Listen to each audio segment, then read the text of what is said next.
Have you ever been in this situation? When the person you trust the most calls betrayal maturity, and the moment you set a boundary, they label you controlling. In today's story, Revenge Mountain brings you more than just a shocking twist. This is a story about how a woman chooses clarity over chaos and accountability over silence. If you're drawn to emotionally intense stories, quiet strength, and moments where truth finally catches up, make sure to like and subscribe to support the channel.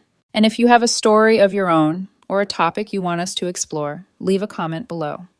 In a world that feels increasingly unstable, this channel exists to build a community where stories are heard, understood, and transformed into strength. Now, let's begin. My name is Kimberly Monroe. I'm 27. And 3 weeks ago, the man I was supposed to marry looked at me across our dinner table, calm, casual, like he was asking whether I wanted fries with that, and said, "My bachelor party is a 2-week trip to Europe with my ex. Don't be the controlling girlfriend." He didn't even blink when he said it. No hesitation, no softening. No, I know this sounds crazy, but hear me out. Just a statement dressed up like a boundary, and a warning wrapped in a joke. 2 weeks, Europe, with his ex-girlfriend. And somehow the part he was most worried about was me. Not the optics, not the trust, not the fact that our wedding was 6 weeks away and we still had vendor calls to return and seating charts to finalize and a final payment due on the venue. No.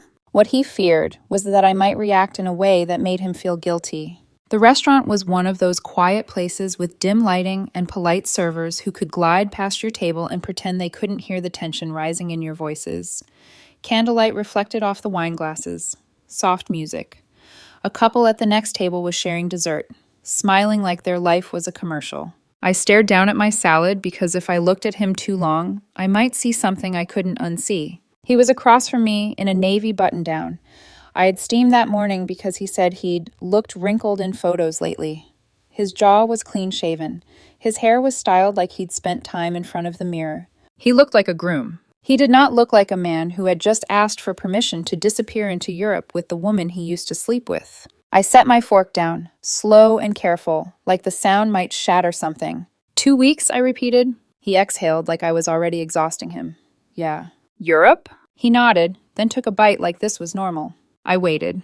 Because sometimes people say something ridiculous, and then, if you give them a beat, they correct themselves, they laugh, they admit they're kidding, they say, "Okay, I hear it now. That came out insane." He didn't. I leaned back slightly. "We're getting married in 6 weeks.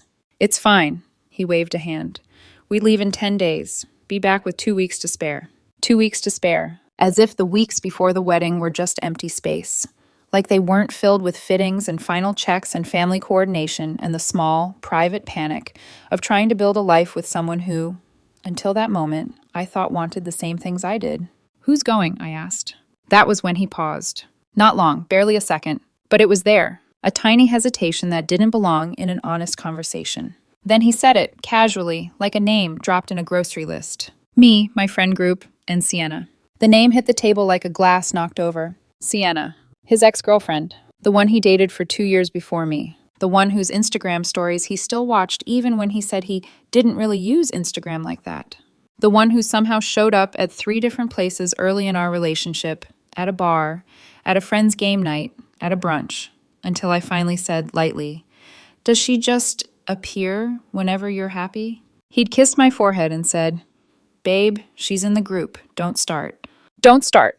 That phrase had always been a red flag, not because I started drama, because I didn't.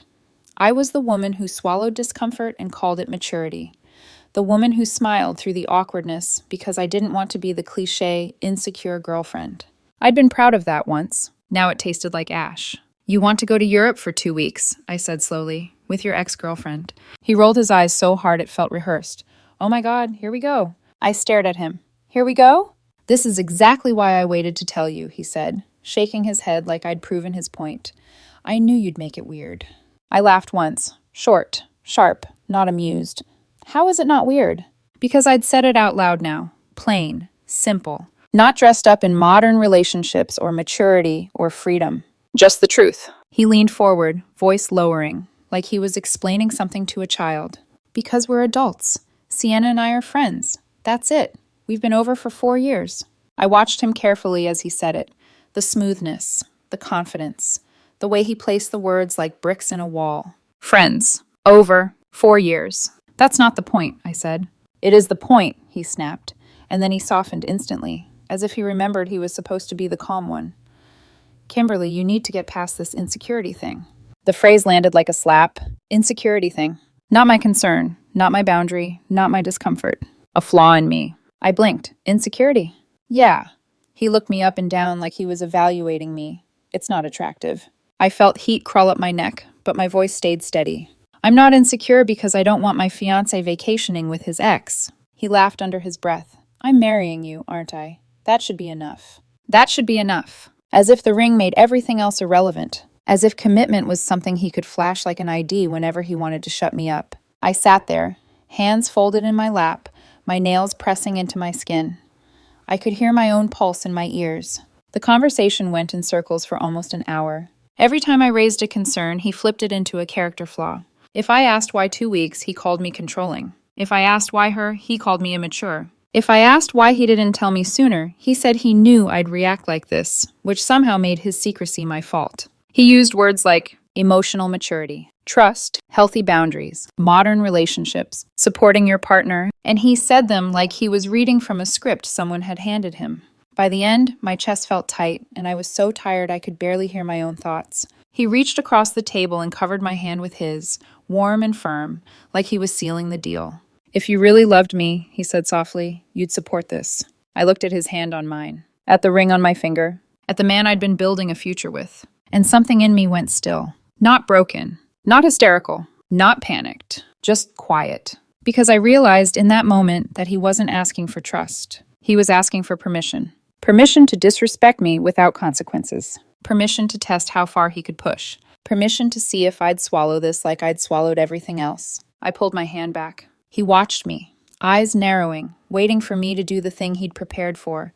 Cry, beg, argue, make a scene. Instead, I took a slow breath. And I said calmly, you know what? Fine, do whatever you want. His face lit up. Relief, immediate and bright, like he'd just won something. Really? He asked, voice turning sweet again. Babe, thank you. I knew you'd come around.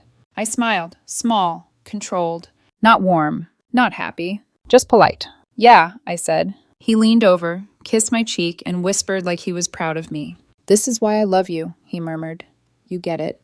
I didn't get it, but I did start planning. That night, when we got home, he went straight to the bedroom, already talking about outfits, itineraries, how insane the photos are going to be.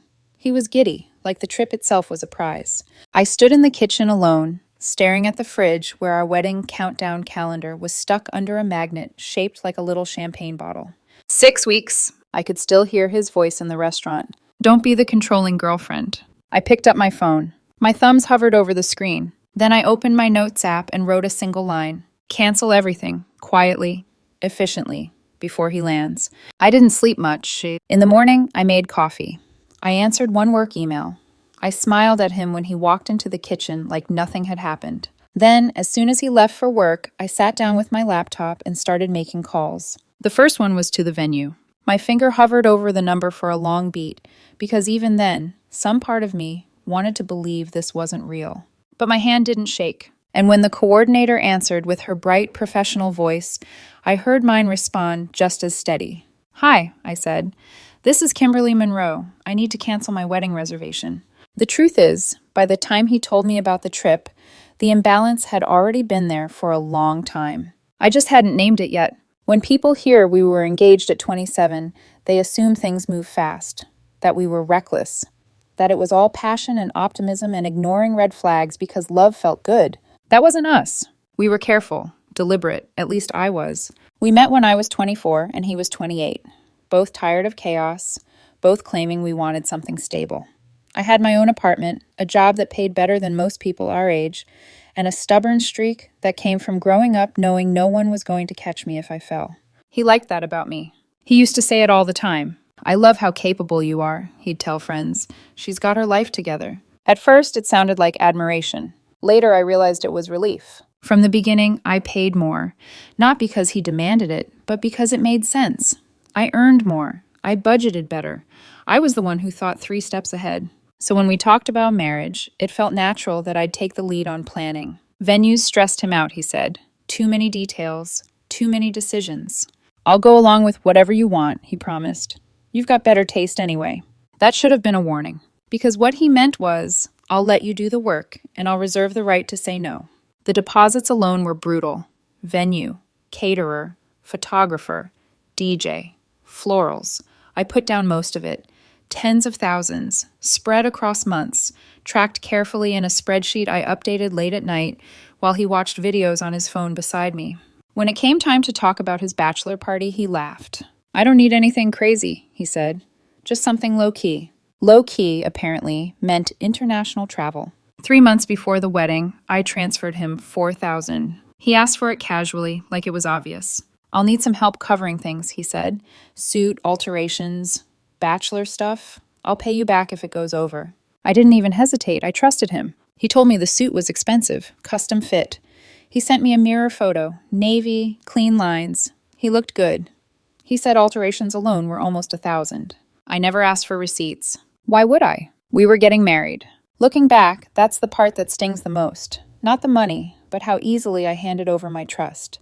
How little he had to do to earn it. How confident he was that I wouldn't question him.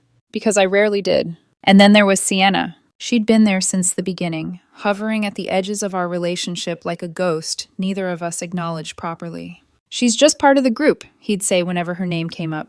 The first time I met her, she hugged him a little too long.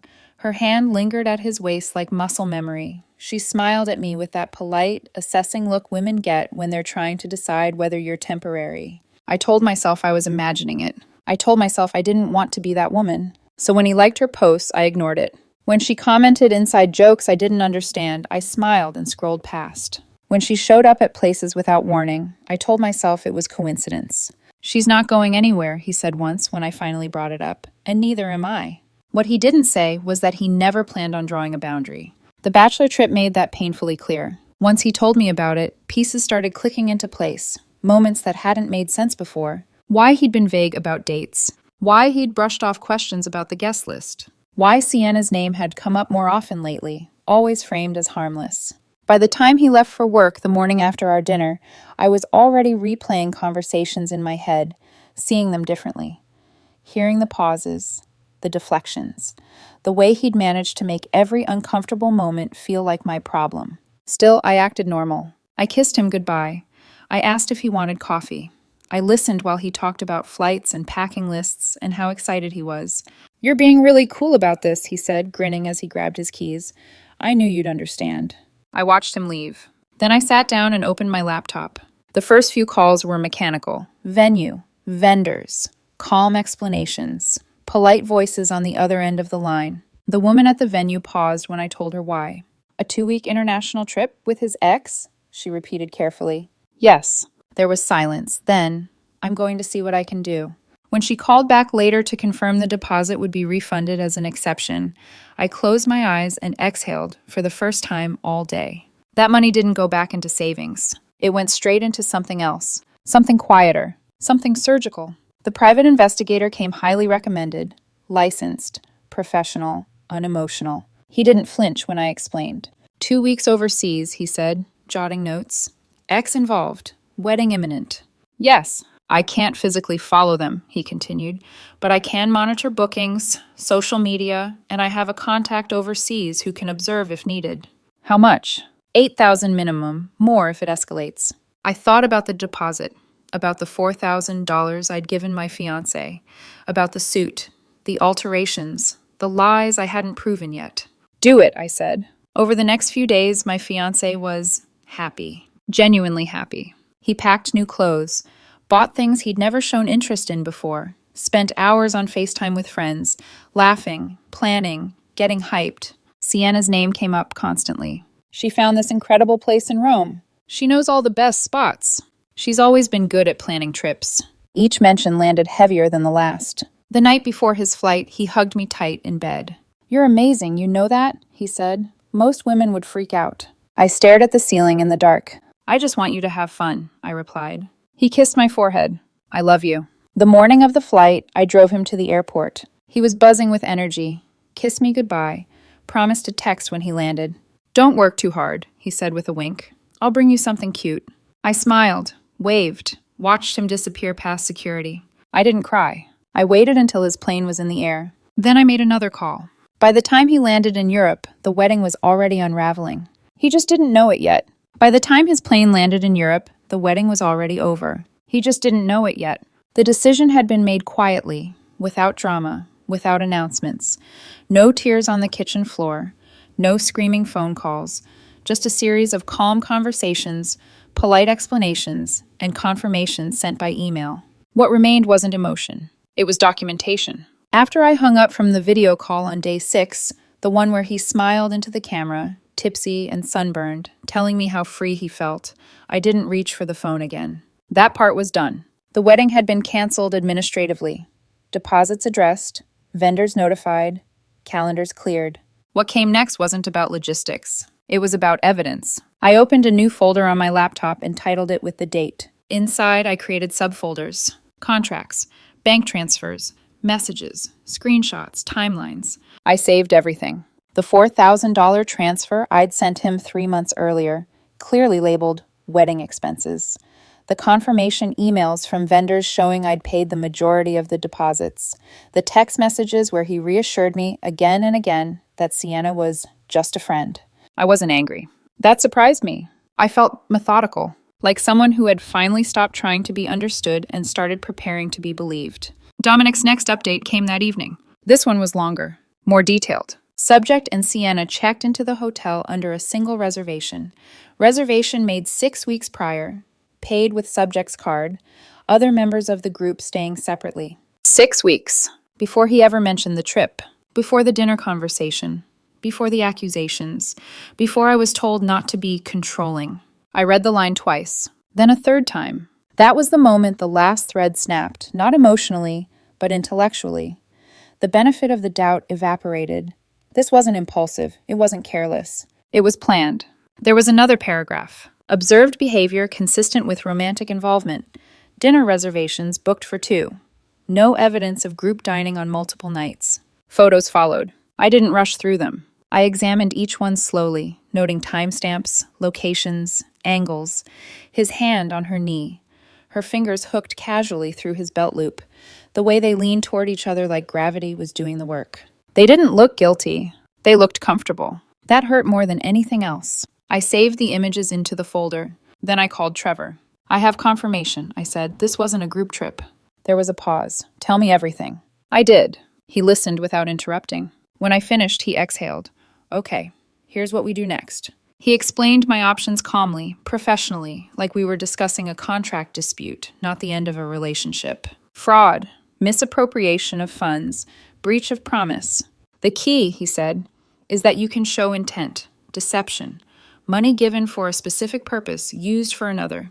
I can, I replied. I figured, he said. I'll draft a demand letter. We'll send it to his legal address. My address is on his license, I said. But his parents' house is.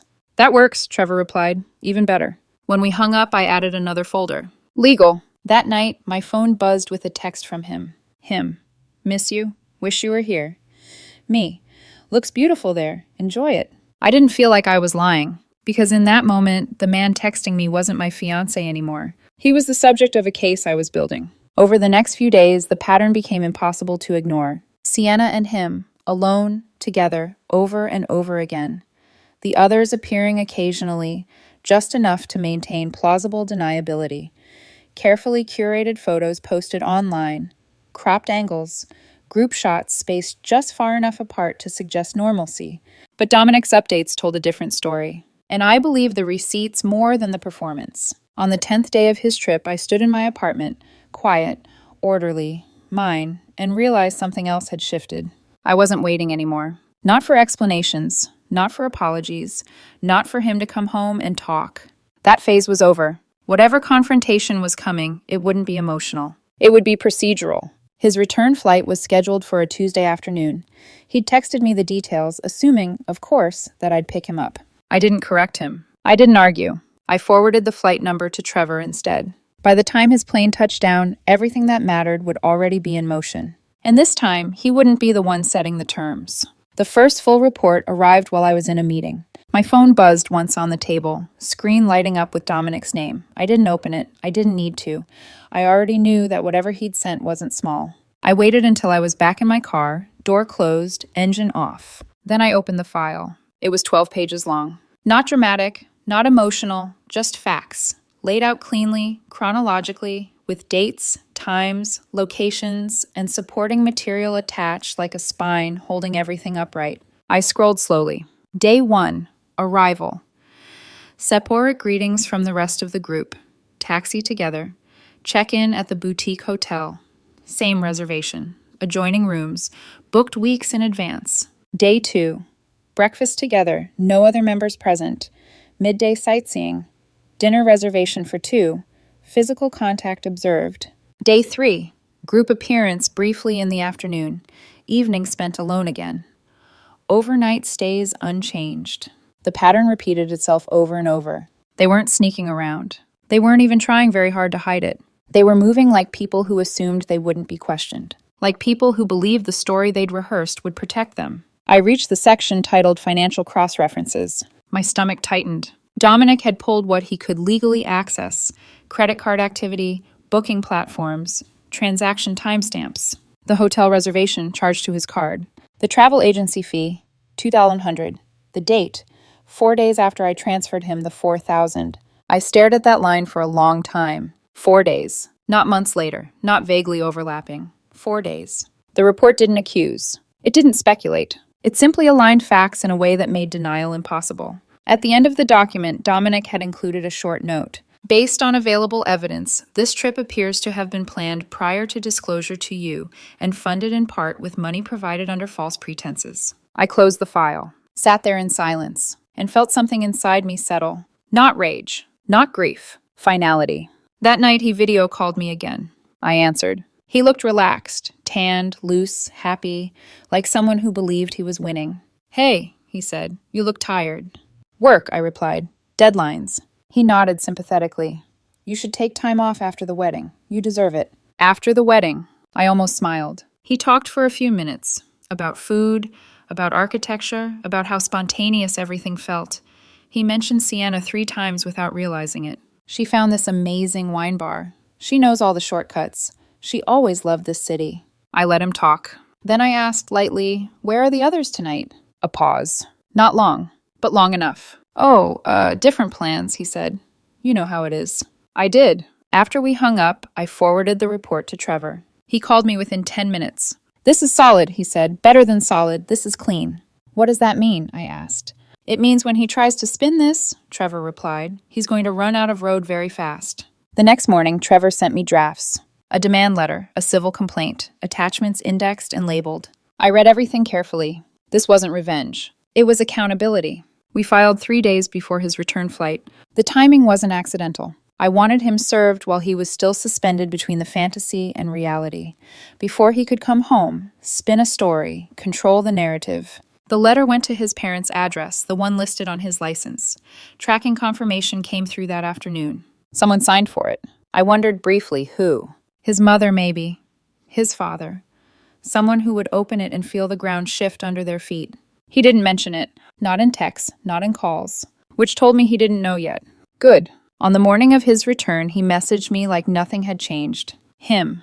Landing at 4:30. "Can you pick me up?" Me. "Can't. Work deadline. Grab an Uber." A pause. Then, him. "Seriously? After 2 weeks?" Me. "Sorry. Crazy day." He sent a thumbs down emoji. I turned my phone face down. Trevor and I weren't waiting at arrivals. We were waiting at the gate. Passengers began streaming out. Families, couples, business travelers, blinking against the fluorescent lights. Then I saw him, laughing, walking just ahead of Sienna, their shoulders brushing. For a split second, his face lit up when he saw me. Then his eyes shifted. To Trevor, to the manila envelope in my hand. And the smile slid right off his face. For half a second, he didn't understand what he was looking at. That was the strangest part. He saw me. He saw Trevor. He saw the envelope. But his brain hadn't caught up yet. "Kim," he said, still smiling, still in vacation mode. "What are you doing here?" I didn't answer him right away. I stepped forward instead, held out the envelope, and spoke clearly. Loud enough for him to hear, quiet enough that it wasn't a spectacle. "You're being served with a civil lawsuit," I said, fraud and misappropriation of funds. The details are inside.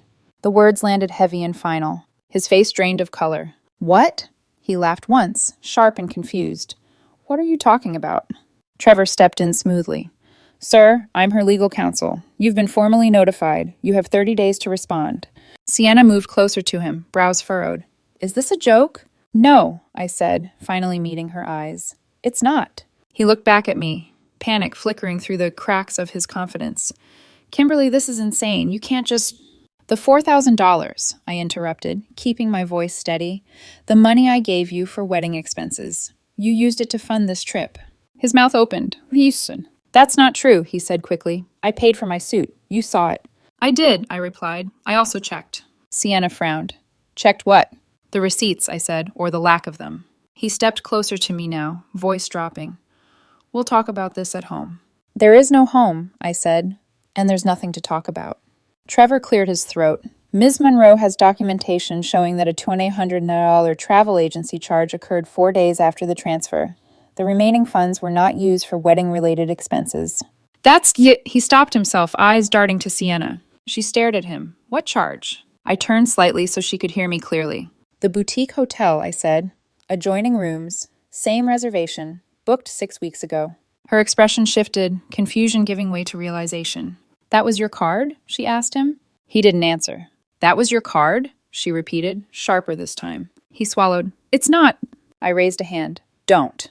He looked at me again, desperate now. You hired someone to follow me? I hired someone to document what you were doing with money you took under false pretenses, I said. And it's all in the complaint. You're humiliating me, he hissed. I let out a small, incredulous laugh. You took a 2-week romantic vacation with your ex while engaged to me. You did that part yourself. People were watching now, not openly staring, but noticing. The energy had shifted. John, one of his friends from the trip, hovered nearby, clearly unsure whether to intervene. Okay, he said carefully. Let's all calm down. I turned to him. You knew exactly what this trip was. John opened his mouth, then closed it. You helped plan it, I continued. You knew he wasn't staying with the group. Don't pretend you didn't. John looked away. Sienna took a step back from him. You told me she was fine with this. I was, I said calmly, right up until I wasn't. He ran a hand through his hair, voice cracking. You canceled the wedding? Yes. When? Before you landed. His shoulders sagged. You can't do this, he said, louder now. You're overreacting. This was nothing. Nothing? I echoed.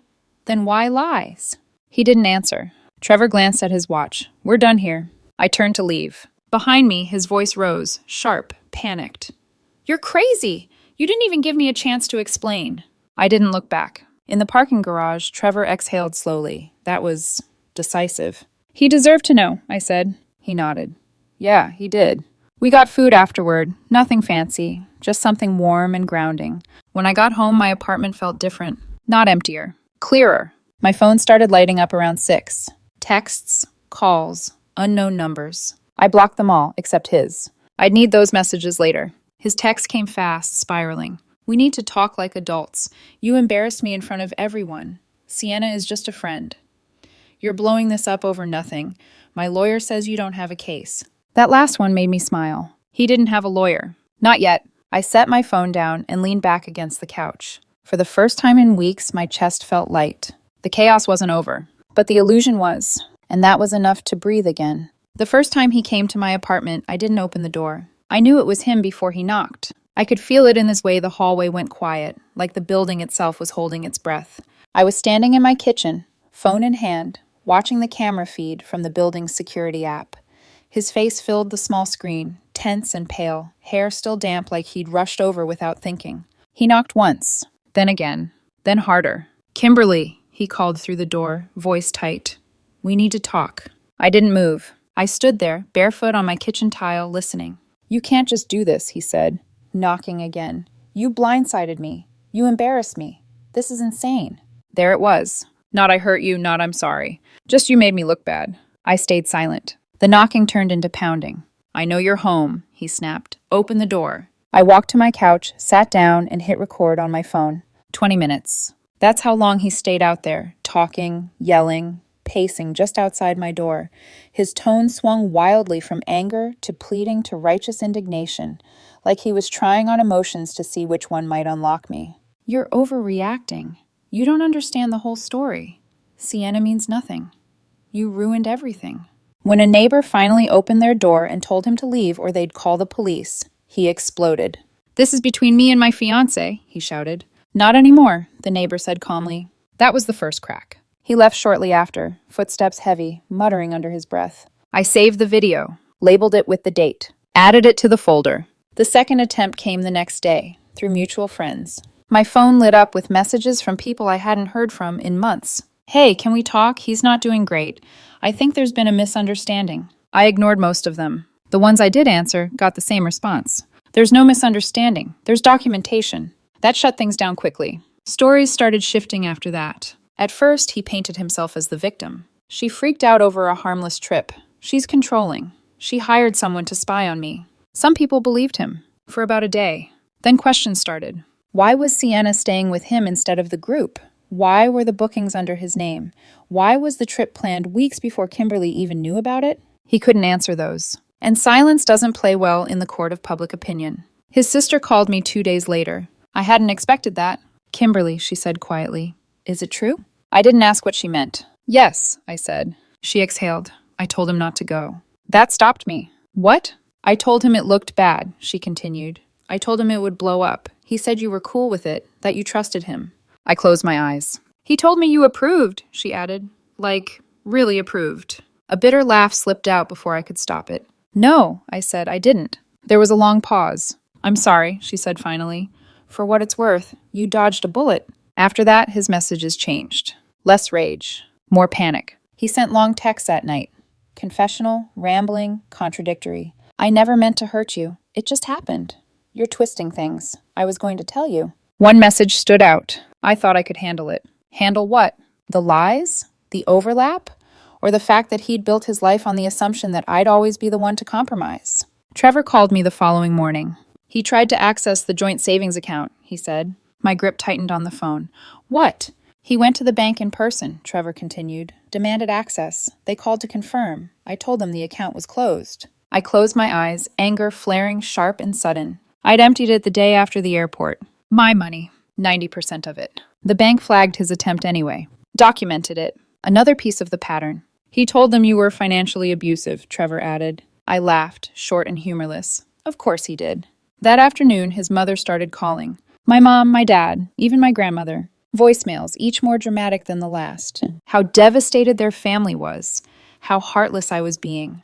How relationships take work and forgiveness. My mother shut it down. "Your son took a 2-week romantic vacation with his ex-girlfriend using my daughter's money," she said calmly. "She has proof. If you'd like to discuss it further, you can speak to her lawyer." They didn't call again. 3 weeks after the airport, something interesting happened. He lost his audience. The friends who'd once nodded along to his version of events stopped responding. Invitations dried up. Group chats went quiet. Then came the social media post, a long one. Vague, self-righteous, filled with words like cancel culture, complex relationships, modern love. He never named me. He didn't have to. The comments were brutal. "You went on vacation with your fiancé's money and your ex. This isn't modern love, it's cheating. Accountability isn't abuse. Play stupid games." The post disappeared within hours. Screenshots didn't.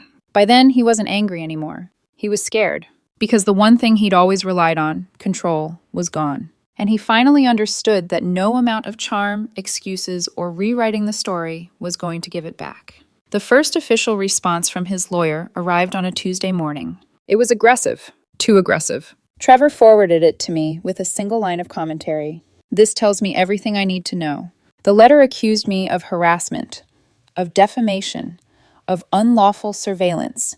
It painted a picture where I was the unstable ex-fiancé who couldn't handle a consensual, non-romantic trip and had retaliated by invading his privacy. It would have been impressive if it weren't so easy to dismantle. Trevor took it apart line by line. Hiring a licensed private investigator? Legal. Documenting financial misuse? Legal. Speaking the truth? A defense. By the end of the day, his lawyer went quiet. That silence didn't last. Because discovery was coming. And discovery doesn't care about spin. We subpoenaed his bank records. The results landed like a slow-motion collapse. Venmo transfers between him and Sienna going back months, long before the trip. Small amounts at first, then larger ones. Notes attached. Inside jokes, heart emojis, hotel charges, restaurant bills, travel bookings. Not a mistake, a pattern. Trevor called me as soon as he saw it. This wasn't a relapse, he said. This was ongoing. I felt something twist in my chest, not heartbreak, not surprise. Recognition. The little moments that hadn't made sense before suddenly aligned. The nights he'd been distracted. The way he'd smiled at his phone and then flipped it face down when I walked into the room. I hadn't been paranoid. I'd been observant. His desperation escalated after that. He showed up at the bank again, demanding access to the closed account. When they refused, he accused them of siding with me. They documented the incident. Another entry. Another timestamp. Then he tried a different angle. A handwritten letter arrived at my building's front desk, sealed neatly, my name written in careful, familiar handwriting. I didn't open it right away. I took a photo of the envelope, sent it to Trevor. Then I opened it. I made mistakes. I see that now. But I love you. I've always loved you. Sienna meant nothing. She was just comfort, familiarity. You're who I want to marry. Please, let's talk. I read it once, then again. Not for the emotion, but for the admission buried inside it. Comfort, familiarity. Not denial, confirmation. I photographed the letter, uploaded it, saved it under admissions. Trevor texted back a single word. Beautiful. The settlement discussions moved quickly after that. His lawyer pushed back hard on one condition, the admission of misuse of funds. Trevor didn't budge. If this goes to trial, he wrote, every piece of evidence becomes public record. The photos, the transfers, the hotel bookings, the letter. 3 days later, the resistance evaporated. The agreement came through on a Friday afternoon. He would repay the $4,000 in installments, $400 a month for 10 months. Not ideal, but acceptable. More importantly, he signed a statement acknowledging that he had used funds provided for wedding expenses on unrelated personal travel. I saw him one last time at the settlement meeting. He looked smaller, tired, like someone who had spent weeks trying to outrun consequences and finally run out of places to hide. Sienna wasn't with him. Apparently, they'd had a falling out. Shocking absolutely no one. As we stood to leave, he cleared his throat. I really am sorry, he said quietly. I looked at him and felt nothing. What did you think would happen? I asked. You lied, you took money, you tried to have both. His mouth opened, closed. I thought, he started. I waited. I thought I could keep the security, he said finally, voice barely above a whisper, and still have the excitement. At least he was honest now. How'd that work out? I asked. He didn't answer. I walked away. For real this time. The quiet that followed felt unreal. Not peaceful, not at first, but hollow, like the echo after a door slams shut and you're left standing in the room it's sealed behind you. The settlement payment started arriving the following month. $400. Right on time. A neat little transaction that landed in my account without a message, without an apology attached. Just numbers, just proof. I didn't feel satisfaction when the first payment came through. What I felt was confirmation. Every deposit was a reminder that this hadn't been a misunderstanding, that the story didn't have alternate versions, that the truth had weight, structure, consequences. People asked how I was doing. Some carefully, some awkwardly, some out of obligation. I learned quickly who actually wanted to know and who was just looking for gossip dressed up as concern. I'm okay, I'd say, and for the first time it wasn't a lie. Work filled the days. Long hours. Focused silence.